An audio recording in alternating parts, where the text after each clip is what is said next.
sungkan pamer kemewahan. Dan bukan cuma polisinya, keluarganya juga. Ada istri Kapolres yang gak malu tuh pamer foto di Instagram lagi naik sepeda harganya 300 juta gitu. Oh. Dan akhirnya rame juga gara-gara konvensi pers kasus Sambo, salah satu petinggi Polri-nya itu tampil dengan baju mewah. Ada tuh kan kalau nggak salah rame di Twitter tuh baju Burberry yang udah dicek-cek secara netizen kita kan ini banget ya, lincah gitu ya. Police Fashion Week, baju Burberry, harganya berapa tuh? 7 juta. Lebih dari 10 juta? 12 juta. 12 juta harganya. Terus habis itu dicek lagi jamnya, katanya harganya juga ratusan juta. Dicek lagi, wah cincinnya batu safir, harganya udah miliaran dan sebagainya. Makanya program kamu di drop, di cut. Ingat ya, di drop, di cut itu berarti diberhentikan. Karena apa? Coba kamu pikir sendiri, kan kamu yang tahu kenapa program kamu di cut dan akhirnya kamu beralih ke YouTube. Capek deh. Banana, tuh pengikut kamu tolong ajarin biar makin pinter. Kan Sambo kamu urusin, Sambo udah diurus tuh sama pihak kepolisian, buktinya ditolak tuh dia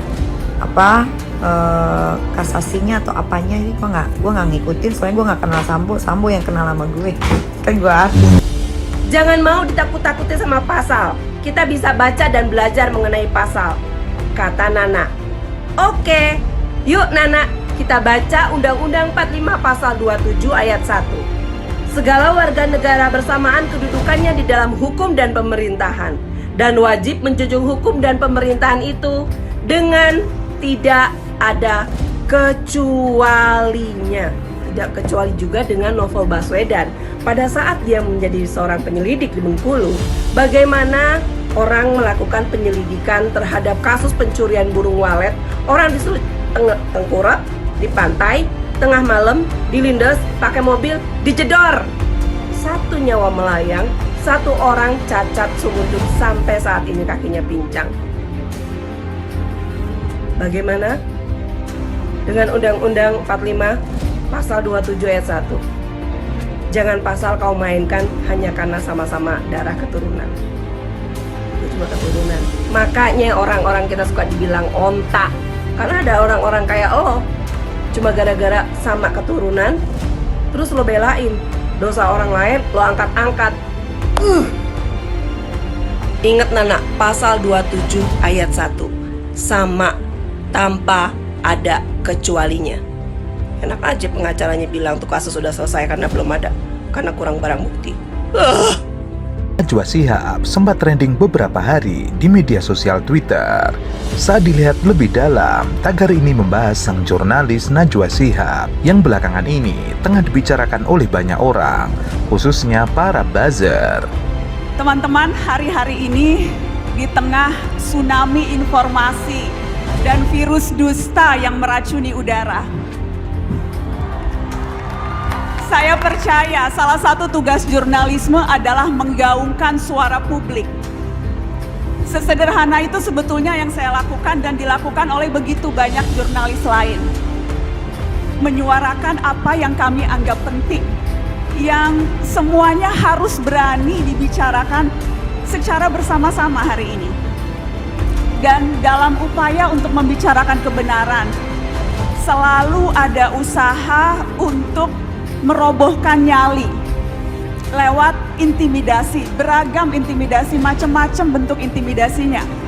Tapi tujuannya selalu satu, membangun rasa ngeri, menakut-nakuti supaya kita berhenti.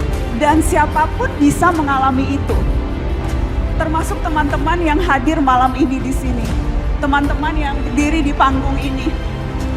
Teman-teman adalah kelompok orang-orang yang begitu mudah dicintai karena populer, karena karya, dan juga karena tindakan sehari-hari yang menginspirasi.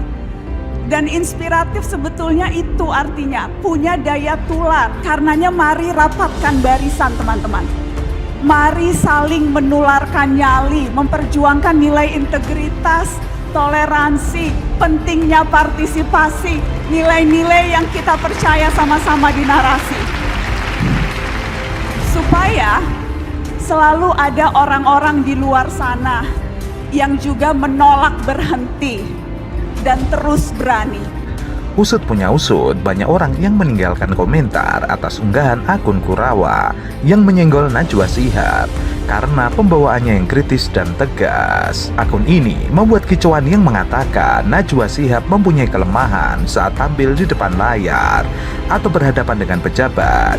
Kelemahan tersebut tidak mau mendengarkan pendapat atau nasihat orang lain, sehingga mengakibatkan narasumber tidak mau tampil di acara miliknya, Mata Najwa. Mbak Najwa, ini kelemahannya, dia tidak mau mendengar. Sudah beberapa tahun yang lalu, kita nasihatin untuk merubah cara ia menjadi pembawa acara. Sekarang narasumber penting, hampir tidak ada yang mau ke acara dia lagi.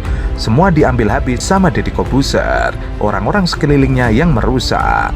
Ia mengatakan sebelum orang-orang sangat bangga ketika menjadi narasumber dalam acara Mata Najwa, tapi Najwa Shihab berubah menjadi intimidatif dan egois. Menurutnya, narasumber dipaksa untuk menjawab apa yang ingin didengarkan oleh Najwa dan seringkali memotong ketika narasumber tengah menjelaskan. Gaya interview dia juga berubah menjadi lebih tegang, membuat narasumber seperti bertemu dengan penyidik KPK atau polisi.